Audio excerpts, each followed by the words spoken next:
வணக்கம். சின்ன சின்ன சிறகுகள் நிகழ்விற்கு உங்களை அன்போடு அழைக்கின்றேன். நான் உங்கள் டாக்டர் டாரதி. உங்களை யாரும் புரிஞ்சிக்கலையா? உங்களை யாரும் நம்ப மாட்டேங்கிறாங்களா? உங்களுடைய நேர்மையை நிலைநாட்ட உங்களால முடியலையா? கவலைப்படாதீங்க, இந்த பதிவு உங்களுக்கு தான். 18ஆம் நூற்றாண்டில் வாழ்ந்த ஆனந்தரங்கர் என்ப ஒருவர் இருந்தார்.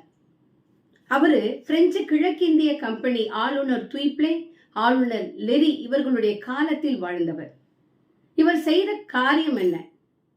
25 ஆண்டு காலம் வரலாற்று குறிப்புகளை, சமுதாய சூழ்நிலைகளை, தான் பார்த்தவை அனைத்தையும் நாளேட்டில் எழுதியவர். சாதாரணமா இல்ல. அதனுடைய ஆண்டு, நாள், கிழமை, நேரம் ஆகிய அத்தனையையும் பொறித்து எழுதியவர். அவருடைய சாதனைகள் 12 தொகுப்புகளாக வெளியிடப்பட்டிருக்கின்றது. இது இன்றைய காலகட்டத்தில் மிகப்பெரிய ஆவணமாக உள்ளது.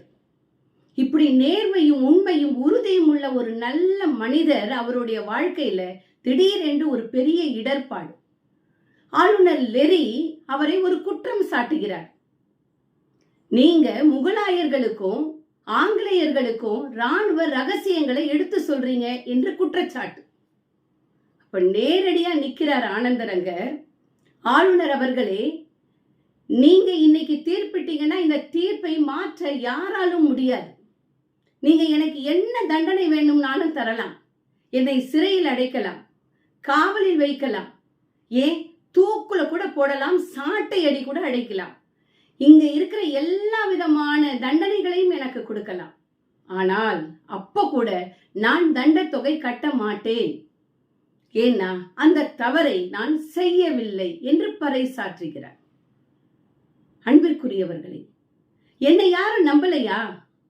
நிரூபிப்போம், சொல்லி பார்ப்போம். அப்பவும் நம்பலையா? நாம ஒரு விஷயத்தை புரிஞ்சுக்குவோம். அவங்கள முதல்ல நாம புரிஞ்சுக்க கத்துக்குவோம். அவங்க புரிஞ்சுக்கலன்னா என்ன, நாம அவங்கள புரிஞ்சுக்குவோம். இவங்க இப்படித்தான்னு. அப்போ நம்ம வாழ்க்கையில ஒரு அமைதியும் ஒரு நிலைப்பாடும் ஏற்படும். செஞ்சு பார்ப்போமே.